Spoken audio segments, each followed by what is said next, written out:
Olá, meus amigos! Mais uma vez estamos aí para gravar para vocês a terceira aula sobre atos de ofício, de acordo com o edital do concurso público do TJMG. Nós vamos seguir rigorosamente o edital. Primeiro, gostaria de agradecer a vocês que estão aí assistindo as minhas aulas, né?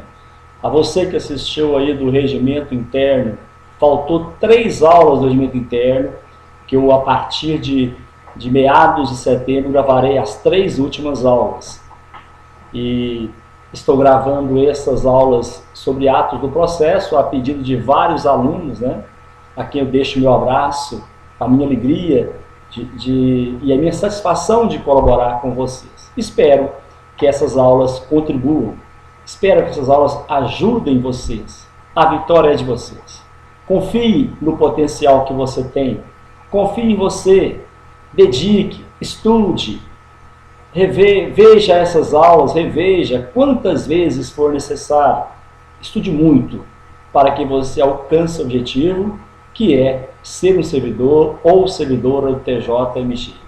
E além do mais, caros colegas, esse curso ele vale para muitos outros concursos públicos que são realizados no Brasil.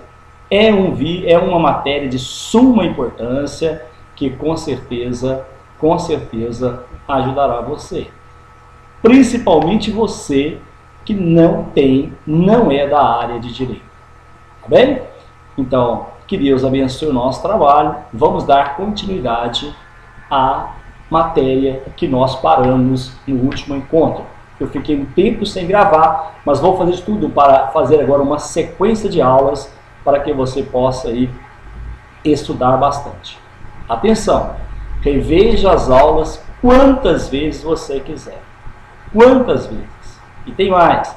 Você pode aí compartilhar, indicar essas aulas para os colegas. O meu endereço eletrônico é hernando.advocacia@hotmail.com e o meu blog www.hernando.advogado.blogspot.com.br. Ok? Também você pode. Estou aí nas redes sociais, Facebook e no Twitter. Vamos trabalhar? Professor, chega de conversa. Vamos trabalhar. Então, estão lembrados que na última aula nós falamos sobre os princípios. Começamos a estudar os princípios. Falamos sobre o princípio da inafastabilidade da jurisdição, o acesso à justiça. Falamos também do princípio do juiz natural, né? Deixamos claros que é importante a garantia de que se refere ao processo a qual assegura que existe um juiz competente para o julgamento do processo. Hoje nós vamos falar sobre o princípio do contraditório e da ampla defesa. Colegas, o princípio do contraditório e da ampla defesa é um princípio assim muito utilizado e até mesmo como que posso dizer para vocês assim, bastante citados em petições, em recursos, né? Porque é um princípio que dá ao autor ou ao réu o direito de se defender. Princípio do contraditório e da ampla defesa. O que é o princípio do contraditório? Colegas, o princípio do contraditório determina que as partes, réu e autor, no momento próprio, têm direito de se manifestar no procedimento. Têm direito de se manifestar no processo. Então, o princípio do contraditório determina que as partes, no momento próprio, têm direito de se manifestar no procedimento. Aonde? Atenção. O artigo 5º, inciso 55 da Constituição Federal, garante que aos litigantes em processo judicial ou administrativo, e aos acusados em geral, são assegurados o contraditório e a ampla defesa, com os meios e recursos a ela inerentes. Então, ratificando, confirmando, por contraditório, deve ser entendido, caros colegas, o procedimento legal de ouvir as partes envolvidas. Sendo que a concretização do contraditório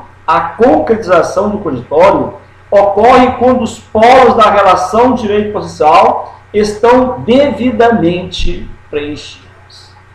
Ou seja, já houve a citação regular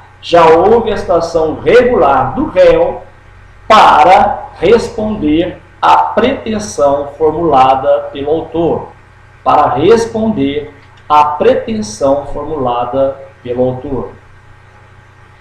Entretanto, caros colegas, no decorrer do processo, também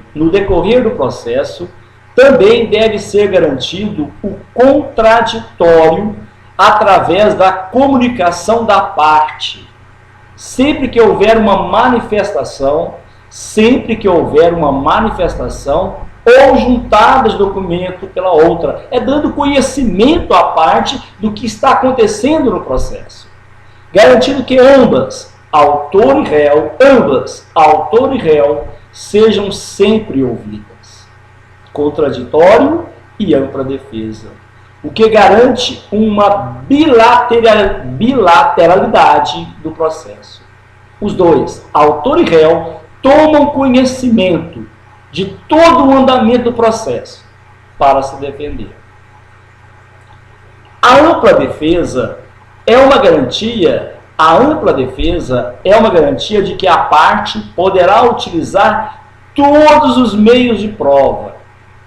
A ampla defesa é uma garantia de que a parte poderá usar todos os meios de prova em direito admitidos. Lógico que não pode as provas ilegais e ilícitas. Agora, todas as provas previstas em lei podem ser usadas. Como forma, caros amigos, de comprovar as suas alegações, você, autor réu, pode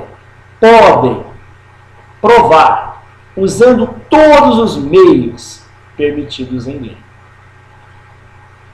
Tal garantia não veda, presta atenção, tal garantia não veda que o juiz interfira na produção de determinada prova.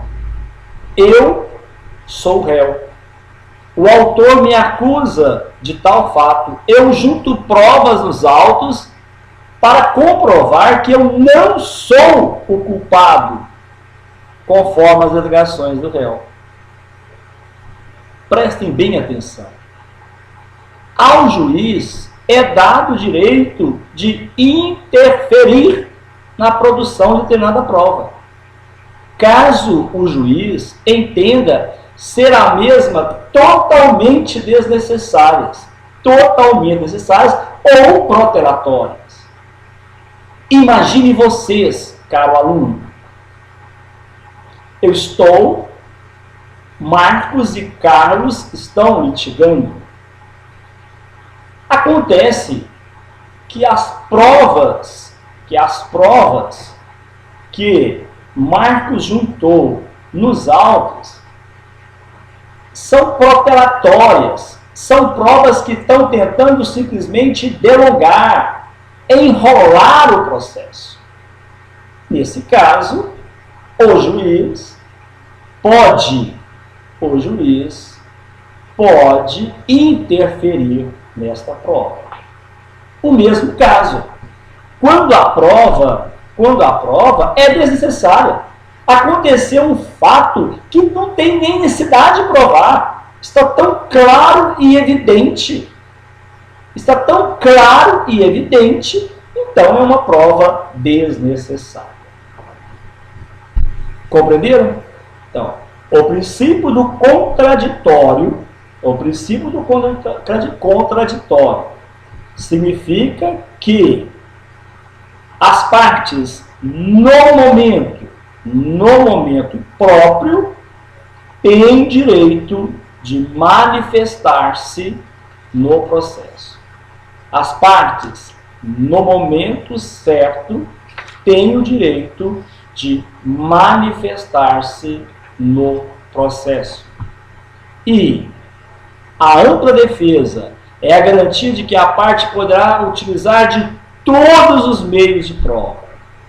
Você tem o direito de manifestar e usar de todos os meios de prova. Princípio da vedação da utilização de provas ilícitas. Nós falamos que você pode usar todos os meios de provas, desde que sejam provas legais, desde que sejam provas lícitas. É por isso que nós temos o princípio da vedação da utilização de provas ilícitas, ilegais. De acordo com o artigo 5º, inciso 56 da Constituição Federal, são inadmissíveis, é inaceitável no processo as provas obtidas por meios ilícitos. Por conta disso, somente são aceitas as provas produzidas por meios legais, de acordo com a lei. Aí vem a escuta telefônica. Se ela não for autorizada, ela é uma prova ilícita. Prova não permitida na legislação legal. Não tem valor. Ok? Princípio da publicidade.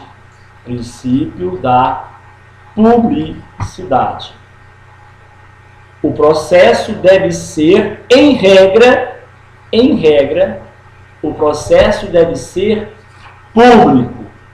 Em regra, o processo deve ser público. Não se esqueçam disso.